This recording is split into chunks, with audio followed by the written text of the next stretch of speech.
नमस्कार भक्तजनों, audio Manoj sir के चैनल पर सभी भक्तजनों को स्वागत है। आज मैं आप लोगों के बीच एक रहस्यमय कथा लेकर आया हूं, जो त्रेता युग की कथा है और ये कथा रामचरितमानस से जुड़ी हुई है। तो ऐसी कथा आप लोगों को बार बार नहीं आते हैं। इस कथा का नाम है श्रवण कुमार की कथा, जो श्रवण कुमार का उल्लेख रामचरितमानस में दिए गए भक्तजनों। तो आज मैं श्रवण कुमार की कथा कहने वाला हूँ।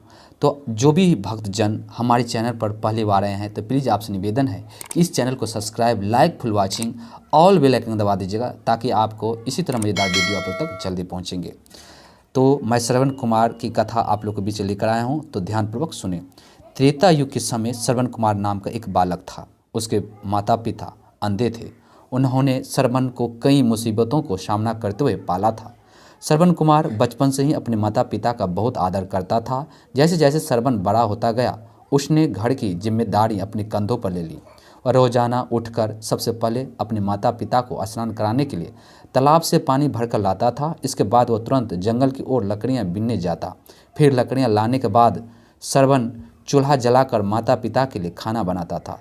श्रवण को इतनी मेहनत करते देख उसकी माँ हमेशा उसे टोकती थी और कहती थी, श्रवण बेटा, तुम इतना सारा काम अकेले क्यों करते हो? खाना तुम मुझे बनाने दिया करो, मैं आसानी से बना लूँगी। इसके बदले तुम थोड़ा आराम कर लिया करो। माँ की इन बातों को सुनकर श्रवण कुमार कहता है, नहीं माँ, मैं ये सारे काम आप लोगों के लिए ही तो करता हूँ। भला अपने माँ बाप के लिए किए गए काम में कैसी थकान, उल्टा मुझे तो खुशी मिलती है। श्रवण कुमार की इन बातों को सुनकर माँ भावुक हो गई। वह रोज़ भगवान से प्रार्थना करती है, हे प्रभु, इतना ध्यान रखने वाला श्रवण जैसा बेटा हर माता पिता के घर में पैदा हो। श्रवण की माँ बाप नियमित रूप से भगवान की आराधना करते थे। वह उनके लिए फूल और पूजा के अन्य सामग्री लाता, फिर खुद भी बिना देरी किए माता पिता के साथ पूजा में शामिल हो जाता था। श्रवण कुमार धीरे धीरे बड़ा हुआ और जल्दी से घर में कार्य को ख़त्म करके बाहर काम पर निकल जाता था।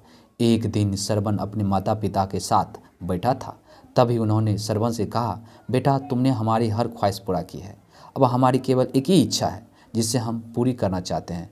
यह सुनकर श्रवण कुमार ने पूछा, ऐसी कौन सी इच्छा बाकी है जिसे आप पूरा करना चाहते हैं? आप केवल आदेश दें, मैं आपकी हर ख्वाहिश को पूरा करूँगा। इस पर श्रवण के पिता ने कहा, बेटा, अब हम बूढ़े हो चुके हैं और हम चाहते हैं कि मरने से पहले तीर्थ यात्रा के लिए जाएं। भगवान के शरण में जाकर हमें सुकून की प्राप्ति होगी। यह बात सुनकर श्रवण कुमार अपने माँ बाप की बात सुनकर श्रवण कुमार सोचने लगा कि वह उनकी यह इच्छा को कैसे पूरा करेगा। उस समय बस ट्रेन की सुविधा नहीं थी, साथ ही उसके माता पिता देख भी नहीं सकते थे।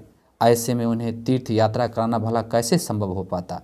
तभी श्रवण कुमार को एक तरकीब सूझी। वह तुरंत बाहर गया और वहाँ से 2 बड़ी टोकरी लेकर आया। उसने उन दोनों टोकरियाँ को एक मजबूत डंडे में मोटी रस्सी से के सहारे लटकाकर एक बड़ा सा तराजू बना लिया। फिर श्रवण कुमार ने उस तराजू में अपने माँ बाप को बारी बारी से गोद में बैठा दिया।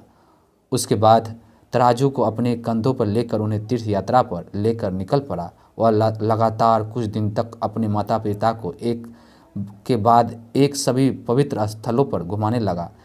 इस दौरान श्रवण कुमार ने अपने माता पिता को प्रयाग से लेकर काशी तक दर्शन कराएं। माता पिता को घुमाते समय श्रवण कुमार उन्हें उन जगहों को बारे में भी बताते चलता था, क्योंकि वह आंखों से दृश्य को नहीं देख सकते थे। अपने बेटे को मेहनत को देख उसके माता पिता बहुत खुश थे। माता पिता यहाँ को घूमते समय श्रवण कुमार उन्हें हर जगह की बातें कहते थे और इस बातों से उनके माता पिता काफ़ी खुश थे। उन्होंने एक दिन श्रवण से कहा, बेटा, हम देख नहीं सकते, लेकिन कभी भी हमें इस बात का दुख नहीं हुआ कि तुम हमारे लिए हमारी आंखें हो। तुमने हमें जिस तरह सारे पवित्र स्थानों की कथा सुनाकर उनके दर्शन कराए हैं, ऐसा लगता है जैसे कि हमने सच में प्रभु के दर्शन अपनी आंखों से किया हो। अपनी माता पिता की बातों सुनकर श्रवण कुमार ने कहा, आप लोग ऐसी बातें न करें। बच्चों के लिए माता पिता कभी भी बोझ नहीं होते, यह तो बच्चों का धर्म होता है। और एक दिन श्रवण कुमार आराम करने के लिए अयोध्या के पास अपने माता पिता के साथ रुका। तभी उसके माँ ने पानी पीने की इच्छा जताई। श्रवण को पास में ही एक नदी दिखाई दी। उसने अपने माता पिता से कहा, आप दोनों यहाँ आराम करें, मैं आप लोगों के लिए अभी पानी लेकर आता हूँ। नदी के पास पहुंचकर श्रवण कुमार कमंडल में पानी भरने लगा। उसी जंगल में अयोध्या के राजा दशरथ भी शिकार के लिए पहुंचे थे। पानी में हलचल की आवाज़ सुनकर उन्हें लगा कि जानवर पानी पीने आया है। उन्हें बिना देखे केवल ध्वनि सुनकर ही अपना तीर चला दिया और दुर्भाग्य से वह सीधे श्रवण कुमार के तीर लगते ही वह चीख पड़ा। नदी के पास पहुंचकर श्रवण कुमार उसको जब तीर लगे तो चीख पड़ा। इसके बाद राजा दशरथ जब अपने शिकार को देखने पहुंचे तो वहां श्रवण था और वह तुरंत श्रवण कुमार के नज़दीक पहुंचे और कहा, मुझसे बहुत बड़ी भूल हो चुकी, मुझे माफ़ कर दीजिए। मुझे बिल्कुल नहीं पता था कि यहाँ कोई मानव होगा। मैं इस गलती का पछताव के लिए क्या करूं कि तुम मुझे माफ़ कर दो। तभी कहराते हुए श्रवण कुमार ने कहा, यहाँ से थोड़ी ही दूर जंगल में मेरे माता पिता बैठे हैं, उन्हें काफ़ी प्यास लगी है। आप उन तक यह पानी पहुंचा दीजिए और मेरे बारे में उन्हें कुछ भी न बताए। इतना कहते कहते श्रवण कुमार की सांसें रुक गई। श्रवण कुमार की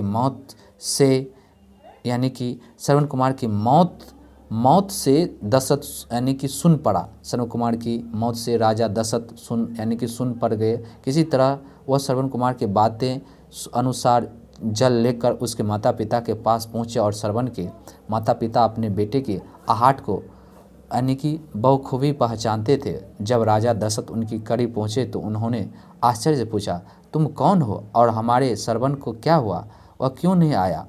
राजा दशरथ उनके सवालों का जवाब नहीं दे पाए। उन्होंने चुपचाप पानी उनकी तरफ बढ़ा दिया। तभी श्रवण की माँ ने चिंतित स्वर में जोर से कहा, तुम कौन हो? मैं और मेरा बेटा कहाँ है?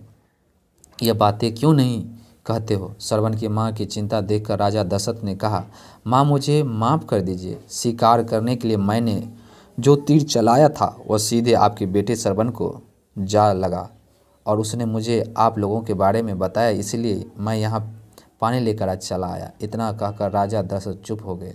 राजा दशरथ की बात सुनकर श्रवण की माँ जोर जोर से रोने लगी और उन दोनों ने अपने बेटे की मौत के गम में राजा दशरथ के लिए हुए पानी को हाथ तक नहीं लगाया। श्रवण के पिता ने तभी राजा दशरथ को पुत्र वियोग की श्राप दिए और कुछ ही देर में कहा कि वियोग दे और कुछ ही देर के बाद श्रवण के माता पिता ने अपने प्राण त्याग दिए। बताया जाता है कि श्रवण कुमार के पिता के श्राप के परिणाम स्वरूप ही राजा दशरथ को अपने पुत्र राम से दूर रहने पड़ा था।